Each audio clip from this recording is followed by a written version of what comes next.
Hello, I'm Dustin, and welcome to the Week 5 Waiver Wire edition of Fantasy Smack Talk. Let's get right into the guys who we think are must-adds for this week. We're going to start out in Jacksonville with David Garrard. He never really seems to get much respect in the fantasy world, but he's a top 12 fantasy quarterback. If you at all need a quarterback or you have bye week problems and he's available, go ahead and pick him up.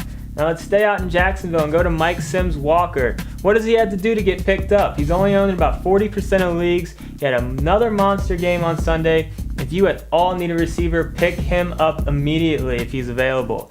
Now let's go out to the Steelers and talk about the running backs out there. Willie Parker has turf toe. That's kind of a tricky injury. He could be out for another week or two, which makes Mendenhall an absolute must-add. He's owned in about 65% of leagues.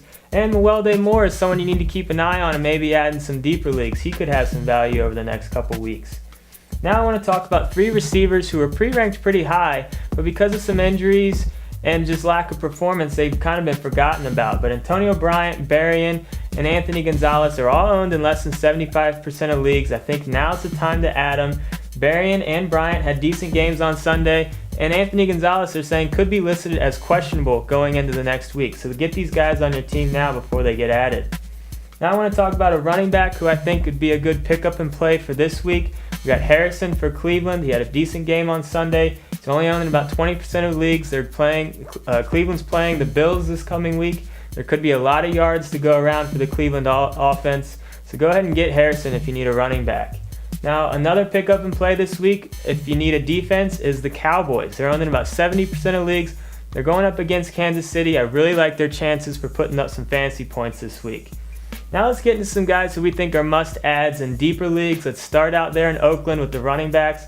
McFadden's going to miss 2 to 4 weeks with a knee injury, which opens up the door for Bush or Fargas to get some carries. Now, we don't really think either of these guys are huge pickups. I don't really see them having much value, but out of the two, we like Fargas. He was the featured back last year. He had the most carries on Sunday. Again, I wouldn't go crazy after trying to pick these guys up, but if you're going to go for one, try to pick up Fargas. Now let's go back out to Cleveland and talk about Derek Anderson. Decent game on Sunday. I also want to talk about Muhammad Massaquoi. I'm sure I screwed that all up.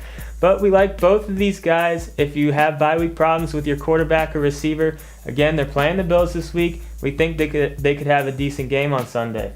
Now I want to talk about Johnny Knox, a receiver out there with Chicago. He's owned in about 60% of leagues. It looks like he's going to be a little inconsistent as far as his receptions and receiving yards go, but he's a must-add if your league counts return yards because he's going to give you an extra 3 or 4 points a week, maybe even more like he did this Sunday. And the last guy I want to talk about is Sidney Rice. He's had 2 straight good games. Looks like the Vikings are getting their passing game going. He's only owned in about 30% of leagues. He could give you some nice receiver depth on your bench. Now this is just a portion of the Week 5 waiver wire. If you want to see the full list, go on to fantasysmacktalk.com and click on Week 5 waiver wire on the home page. Brent and I will be back Thursday, so until then, get in those forums and ask us any trade or waiver wire questions. I'm Dustin. We'll see you on Thursday.